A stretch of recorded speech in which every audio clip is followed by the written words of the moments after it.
Okay, so the next poem we're going to have a look at is September 1st, 1939. So essentially this is an elegy of the death or the decade, and it symbolises the start of a new world war, which was World War II. So September 1st, 1939 was the night that Hitler invaded Poland and started World War II. So it is a depiction, if we go back to the rubric, of a key political action or event or situation. So we're gonna, in terms of this poem, actually split it up into the representation of motivations or the representation of the process of political acts, and then the impact it has on the individual and society as a whole. So the first thing to note, especially because this is a poem and you do want to address form, is that there is no pattern to the rhyming or the rhythm within the poem. So the only structure within the poem is the 11-line stanzas.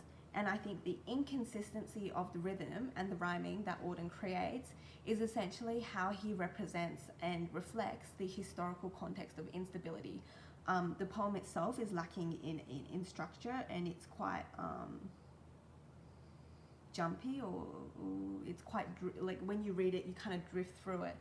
And it doesn't feel like you're reading, a really well-structured poem. So I think this is how he ultimately reflects that context and the time and the political turbulence that was really common, especially on that night. So we have where he says quotes such as neutral air or blind skyscrapers, and this is where he personifies the US, and he represents their hesitancy to become involved, because they're personified as blind or as not being able to see, or pretending not to be able to see the start of the war. And I think what's really interesting here is that you can then talk about how politics, like the political machinations can rise, or political events can can happen because of an individual or a group's passive nature. So basically, what he's commenting on here is how the US blindly let this happen.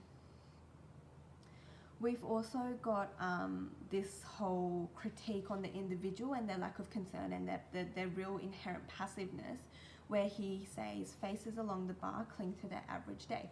So here Auden uses the metaphorical cling to underscore the inertial nature of individuals, and I guess that really is a representation of Auden's concern of the lack of private and public expression of opinion.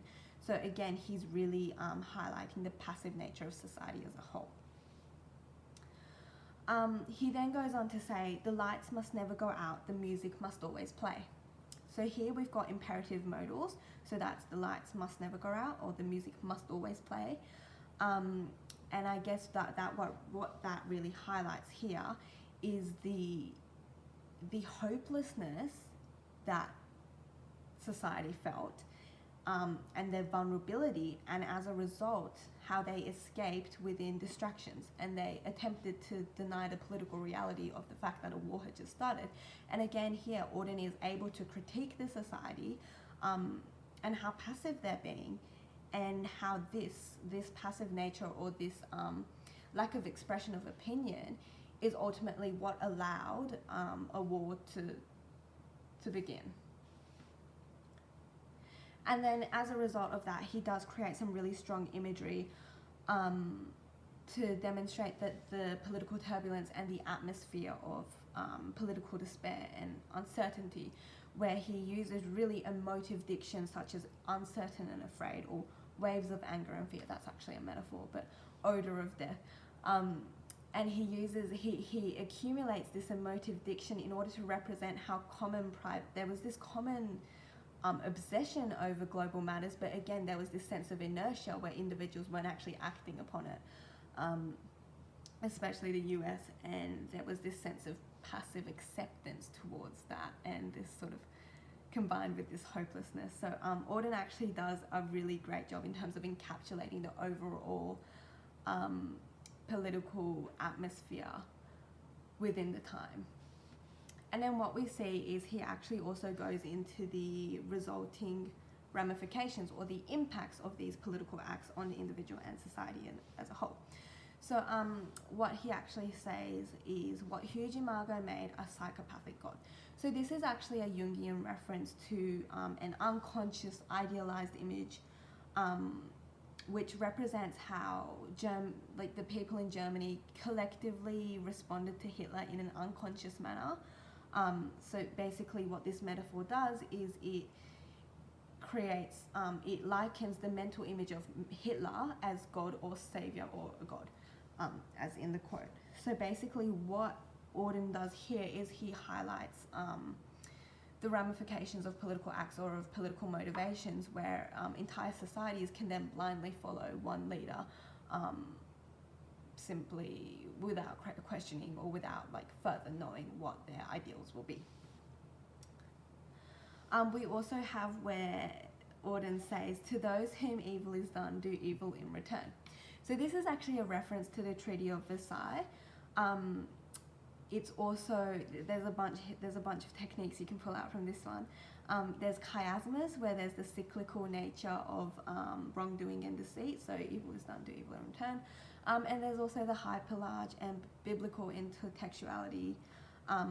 It actually refers to the Bible, which says, do unto others as you would have them do unto you. So basically what Auden does is he represents how the Treaty of Versailles and how it essentially was extremely unfair towards the German people resulted in this political act, which he obviously foreshadows as will be far more dangerous, and we do know was far worse than World War I. And this is where he can project again, I guess not the passiveness, but you know, the lack of appropriate action, where, you know, all of the countries just went way too hard on Germany, and as a result he's able to represent the consequences that stem from this. So then he keeps going, and he says, the habit forming pain, we must suffer them all again. So he deliberately creates a rhyming couplet between pain and again. So that really emphasizes the cycle of war, and again this is where he can represent that, you know, man does not learn from history, where we're literally repeating the same mistake as before. And then also notice that he uses inclusive language of we, and I think that is really representative of how this is a shared pain. So this will impact society as a whole, and not just one society but multiple societies. And then another quote which I actually think is really good is when he says what Nijinsky wrote about Diaghilev. So this is actually a reference to a gay Russian couple.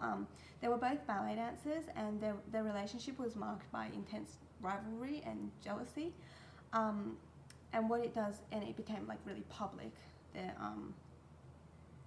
internal problems were actually quite often projected onto the external sphere, because, you know, they were public performers.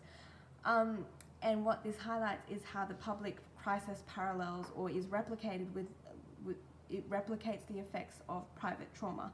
So again, Auden really draws out how these political events actually have an intense effect or an intense impact on the individual and their personal sphere. Alright, so that's just a quick overview of September. So what I really want to highlight is how Auden actually represents how political acts can rise as a result of a lack of public critique or expression, or a passive acceptance of such political machinations. And the result is, you know, these cycles of war that really infringe upon the private domain and, you know, cause a lot of personal, emotional turbulence, and yeah, it's just really impactful on the individual as well as society as a whole.